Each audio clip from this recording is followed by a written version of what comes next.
Hello, good morning students. Welcome SDIT online classes. मैं Rampal Prajapat from electrical department. Dear student, for today class our subject is power system first, part 29, and for today class our topic is DC transmission.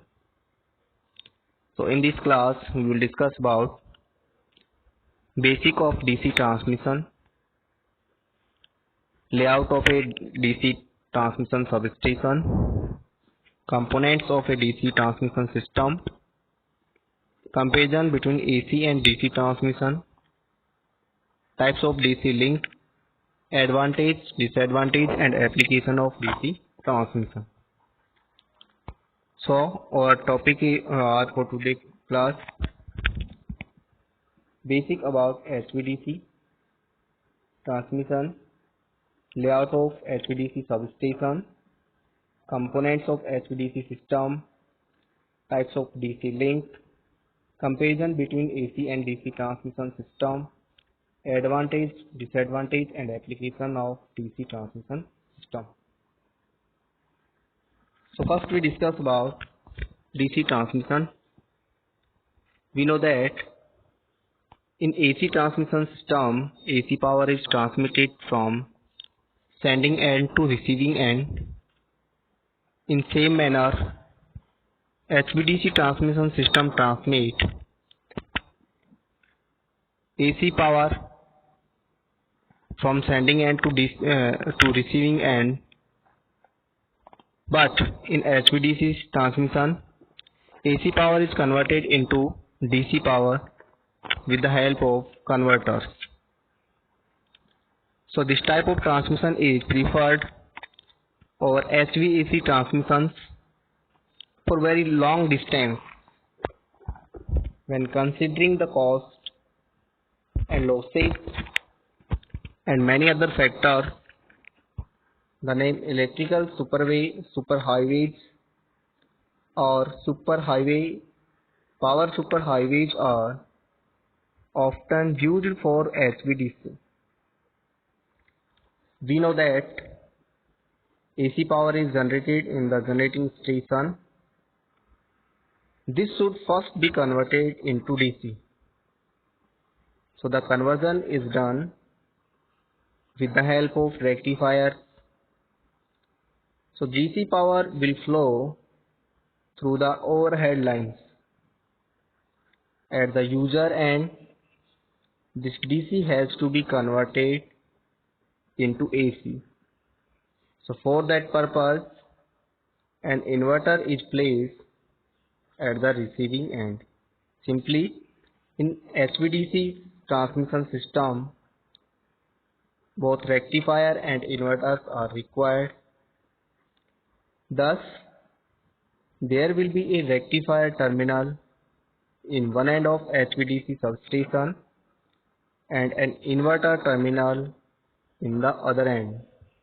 So the power of sending end and user end will be always equal, means input power is equal to output power, except some losses. Now a layout of the HVDC substation is shown in figure. It consists of AC system at terminals, HVDC transformer, converter station, rectifiers, and then overhead transmission line, and at receiving end a inverter unit and HVAC transformer, which is known as converter station, and at the end AC system at receiving end. Simply, HVDC substation consists of a sending end converter station and a receiving end converter station. At sending end converter station, rectifier is required to convert AC power into DC power. Simply, at receiving end converter station, an inverter is required to convert this DC power into AC power. And function of transformer is to step down at receiving end, at sending end, and to step up at receiving end according to the requirement of consumer. So when there are two converter stations at both ends and a single transmission line is termed as two wire or two terminal DC system. When there are two or more converter stations and DC transmission line is termed as multi-terminal DC substation. Next is HVDC components. Now in this figure we discussed about the components of a HVDC system are: one is HVAC bus. We consider this as a sending end bus, and second is receiving end bus. So components are reactive power source, AC filter, circuit breaker, converter, transformer unit, electrodes, smoothing reactor at both ends, DC line, similarly in DC filters and transformer and circuit breaker. These are the components of HVDC system. So we know about the components and their function. So first is converter. The converter is that unit which converts AC power to DC power and DC power to AC power, which is done by the converters. It includes transformer and valve bridge. Second unit is smoothing reactors. Smoothing reactors at each pole consist of smoothing reactors which are of inductors. Means smoothing reactors are nothing but inductors which are connected in series with the pole. It is used to avoid communication failure occurring in inverters and also reduce harmonics and avoid discontinuation of current for loads. Next component is electrodes. They are actually conductors which are used to connect the system to the earth. Next is harmonic filter. Harmonic filter, it is used to minimize the harmonics in voltage and current of the converters used. Next is DC link. It can be a cable or overhead transmission line. Reactive power supplies. The reactive power used by the converter could be more than 50% of the total transferred active power, so that shunt capacitor provide this reactive power. Means reactive power in system is provided by shunt capacitors. These are the components of a HVDC transmission substation. Next is types of HVDC link. So first is monopolar link. In monopolar link, a single conductor is required and water or ground acts as a return path. If the earth resistance is high, metallic return is used. So simply a figure represents monopolar link. It consists of a AC system at sending end, at receiving end AC system.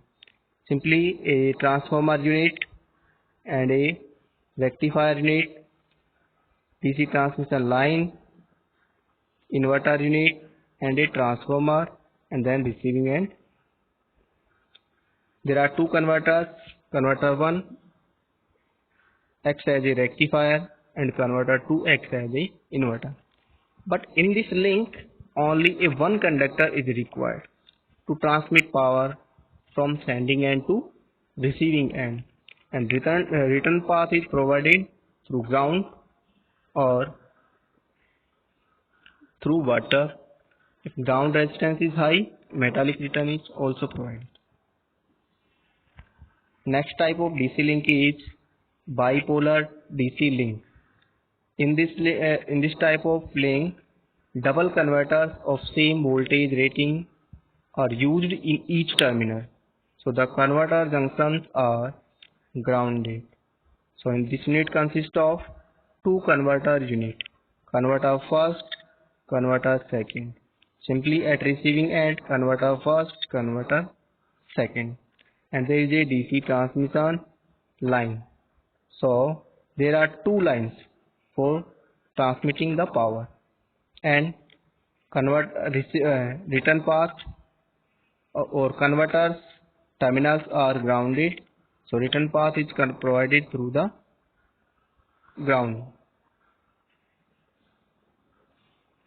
Next type of link is homopolar DC link. It consists of more than two conductors which is having equal polarity, generally negative. Ground is the return path. Means this type of unit consists of two transmission lines and more than two converters. So simply in this figure represents a homopolar link only for two conductors. So conductor first, conductor second. Conductor second provides negative polarity and conductor first provides also negative polarity. Now comparison of HVAC and HVDC transmission system. So first in HVDC transmission system, cost is low, better voltage regulation, transmit more power, then over a long distance, less insulation needed, reliability high, synchronous interconnection is possible, it reduces line cost due to fewer conductors, tower are cheaper and simple and narrow. So these are the factors of a HVDC transmission. Now in HVAC system, losses are high due to skin effect and coronal discharges. Voltage regulation and control ability is low. Transmit less power compared to HVDC system. It requires more insulation. Low reliability. Asynchronous interconnection is not possible in AC transmission. Line cost is high. Towers are bigger compared to HVDC system. So this is the comparison of HVAC and HVDC transmission system. Now according to cost, require and distance, we compare HVDC and HVAC system. So we consider a break-even point at which cost of DC link and cost of HVAC both are equal, and if the which is around 600 kilometers, and below this distance if transmission line is less than 600 kilometers, then cost of HVDC line is more than HVAC line. Means if the distance of transmission line is less than 600 kilometers, cost of HVDC line is more and cost of HVAC line is less cost. This is HVAC and this line represents DC. This line represents AC. So cost of AC power is less than cost of DC power. But if the distance of line is more than 600 km, then cost of AC line is more than cost of DC line.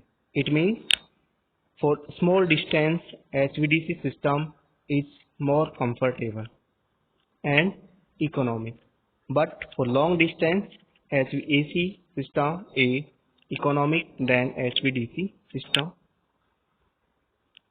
So AC power for long distance power transfer, AC system is more efficient than DC system, but for small distance HVDC system is more economic than HVAC system.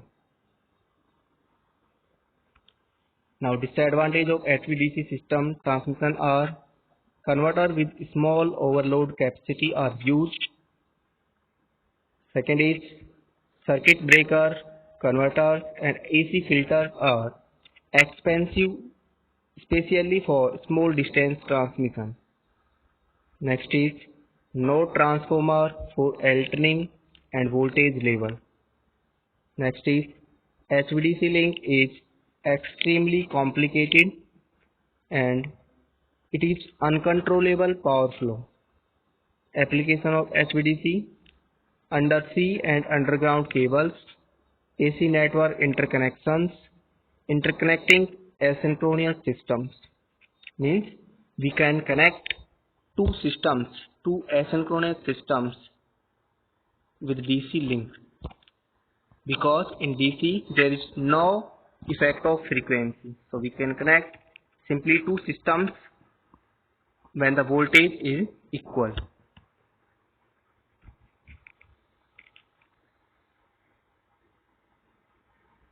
So thank you. This is the topics of our class today. So in this class we have discussed about HVDC transmission system. So in HVDC transmission system, first of all we have discussed that it is the transmission system similar to HVAC, as in HVAC system power is transferred from sending end to receiving end. Means AC power is transmitted from sending end to receiving end through transmission lines. In similar manner, in HVDC system, AC power is transmitted from sending end to receiving end, but converters are required. In HVDC system, converter at sending end is known as rectifier and converter at receiving end is known as inverter. So the function of rectifier is, what is the function of rectifier? Rectifier converts AC power into DC power, and function of inverter is it converts AC power to DC power.